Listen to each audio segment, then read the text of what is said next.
You've probably heard this rule your whole life. Metal blocks microwaves. Glass doesn't. That's why the box is metal and the door has a window of see-through glass, right?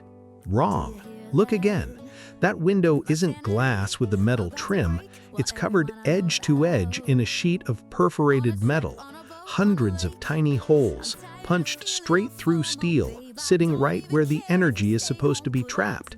You're staring through metal, and somehow the microwaves inside stay inside, while the light gets out clean enough for you to watch your soup spin.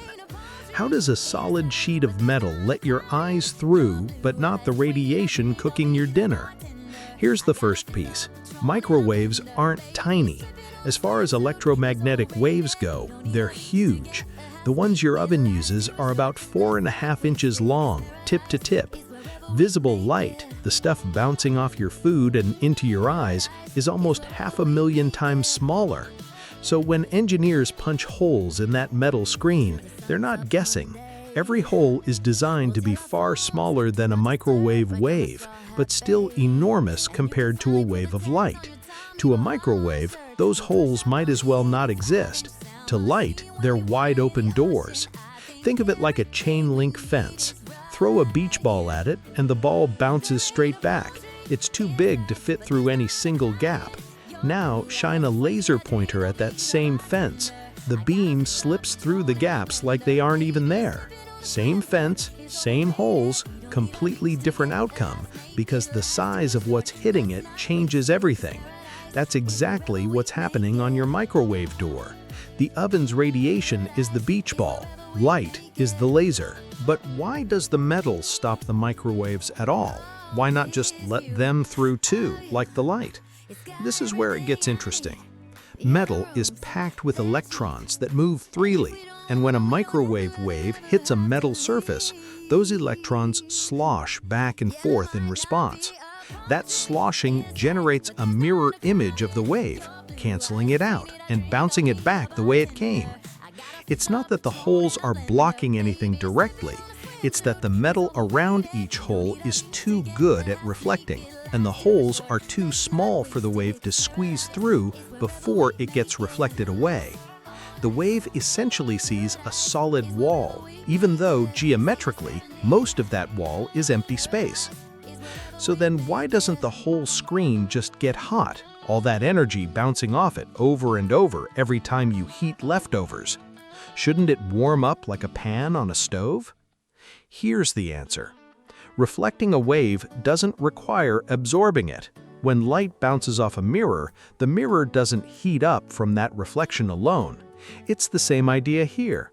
The metal screen isn't soaking up the microwave energy and converting it to heat. It's redirecting it, sending it back into the cavity where it keeps bouncing around until your food, which does absorb microwaves efficiently, finally soaks it up instead.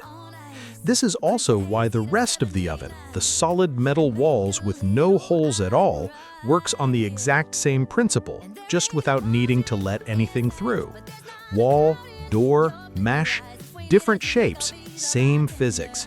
Every square inch is built to reflect that one specific wavelength back inward, keeping it bouncing until it has nowhere left to go but into your dinner. Now here's the part they warn you about, and it's not a random safety rule tacked on for legal reasons. If that mesh gets dented, warped, or the holes get enlarged by rust or damage, the geometry that made this whole trick work starts to break down.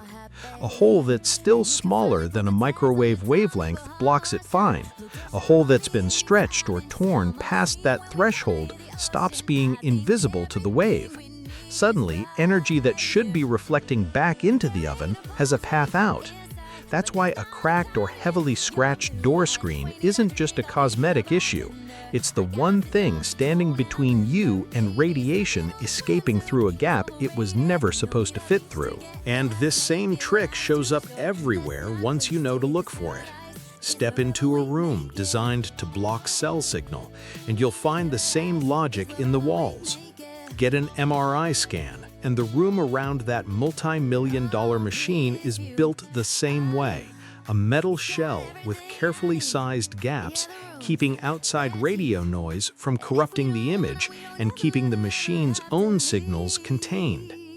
Engineers call this general idea a Faraday cage, a barrier that blocks electromagnetic waves without needing to be airtight or solid, as long as every opening stays smaller than the wave it's trying to stop. Your microwave door is a Faraday cage you've been staring through your entire life without knowing its name. So the next time you glance through that little window, you're not looking through a loophole in the laws of physics. You're looking through a fence built for a beach ball, watching the laser pointer of visible light slip through gaps that a wave 400,000 times bigger can't even see.